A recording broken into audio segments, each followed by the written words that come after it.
Buenas tardes, mi nombre es Jimena López Robert y me gustaría hacerle una entrevista acerca de la corrupción laboral en México, siempre y cuando usted me lo permita. Claro que sí, yo soy Ileana Robert y soy psicóloga.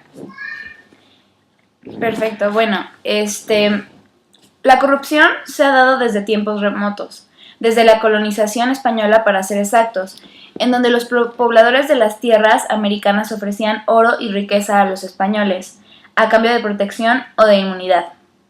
A pesar de que ellos no sabían el tipo de acto que estaban haciendo, la corrupción se daba. Esta tendencia se presenta y existe en todo tipo de organizaciones, en donde los prestadores de servicios se aprovechaban de las facultades que tenían para sacar provecho de tipo económico a personas susceptibles por sus circunstancias y situaciones. En concreto, usted, ¿qué considera con respecto a la corrupción laboral en México? Bueno, considero que como en todas las sociedades, efectivamente, como tú lo mencionas desde hace mucho tiempo, esto existe. Sin embargo, creo que se ha hecho un gran esfuerzo. Recientemente, la mayoría de las organizaciones tienen un área que se llama compliance, que se hace cargo de evitar que esto suceda. Un ejemplo, el área de compras. Te pide que no tengas un único proveedor para computadores, por ejemplo, que tengas opciones. Es decir, estos son esfuerzos reales que me constan que están sucediendo hoy en día en el ámbito organizacional.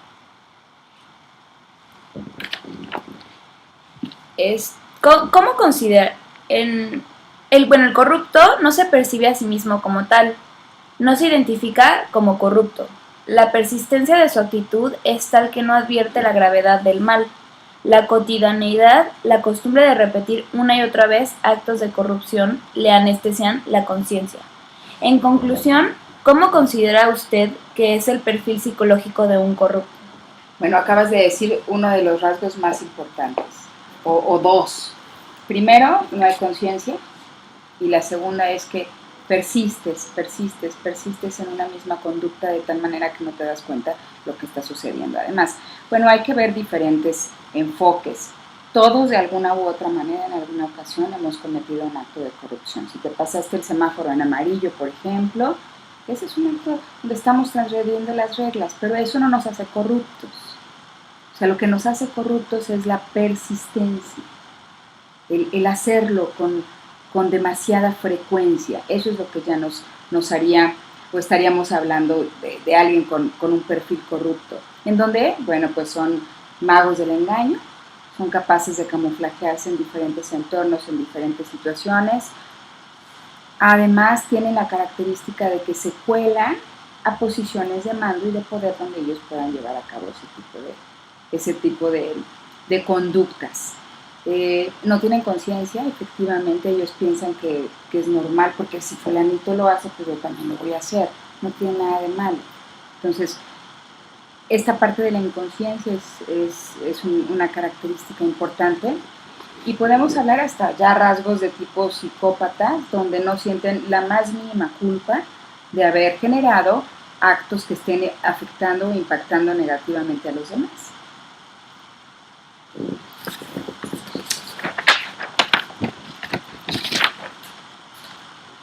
Sabemos que existen causas que posibilitan la aparición de la corrupción y sabemos que se pueden dar en mayor o menor medida en cualquier estado por el hecho de motivar a la persona a llevar a cabo o no actos corruptos. Entonces, ¿qué factores influyen en que existan personas que caigan en actos corruptos y otras que no? Sí, por supuesto. Hay factores personales, es decir, ya la educación de la gente, los valores, ese es uno. Y otro muy importante es el entorno, el medio ambiente.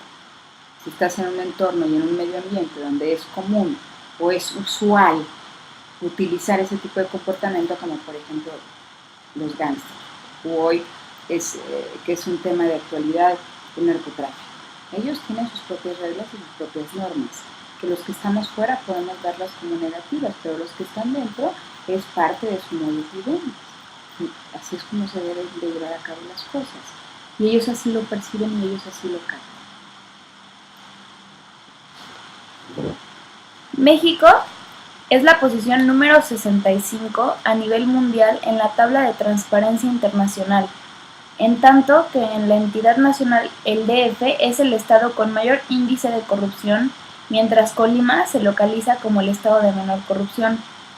La Encuesta Nacional de Corrupción y Buen Gobierno, por trámite 2001 y 2003, registró casi 214 millones de actos de corrupción en el uso de servicios públicos anualmente.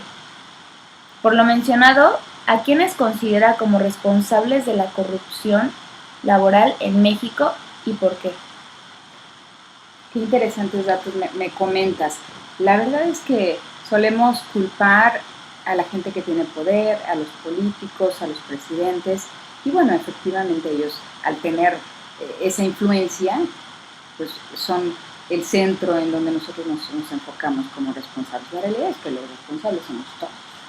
Todos que de alguna manera hemos participado y hemos favorecido, propiciado o permitido que esto suceda. Como te digo, hoy las áreas de compliance lo que hacen es hacerte corresponsable, es decir, eres tan responsable tú. Si observaste un acto de corrupción y no fuiste con el área de compliance a decir qué estaba pasando, que había un tema de acoso, que había un tema de mal uso de recursos, que había un tema de nepotismo, y si tú no lo comunicas, eres parte de ese proceso. Entonces, los responsables, la verdad es que somos todos. Y hay que trabajar desde la persona para que empiecen a generarse los cambios en la organización. Gracias. En promedio, las mordidas costaron a los hogares mexicanos 109.50 pesos por año. Lo anterior implica más de 23.400.000 de pesos anuales en pagos de mordidas por servicio público a los hogares. Para los hogares con ingresos de hasta un salario mínimo, este impuesto regresivo llega a representar el 13.9% de su ingreso. Por lo comentado, desde el punto de vista psicológico, ¿qué considera que se podría hacer para disminuir la corrupción laboral en México? De acuerdo. Bueno, pues continuar con este enfoque de áreas externas que rijan y que generen una serie de reglas para evitar. Y la otra es la educación. La educación desde el hogar, en donde no sea común que como todos lo hacen, pues nosotros también lo hagamos, sino que haya una verdadera claridad en términos de lo que está permitido y lo que no está permitido. Y una vez que tú ya lo tienes esto desde casa, es mucho más fácil que te alinees a las reglas que hay en la organización y que no se te haga sencillo decir, ay, como todos lo hacen y todos se quedan con lo que les sobra de viáticos, ¿qué yo no puedo hacer? Por darte un ejemplo, ¿no? Y continuar con estas instancias rectoras que no hay en todas las organizaciones, las áreas de competencia. De acuerdo. Bueno, pues muchísimas gracias. Al contrario, gracias a ti.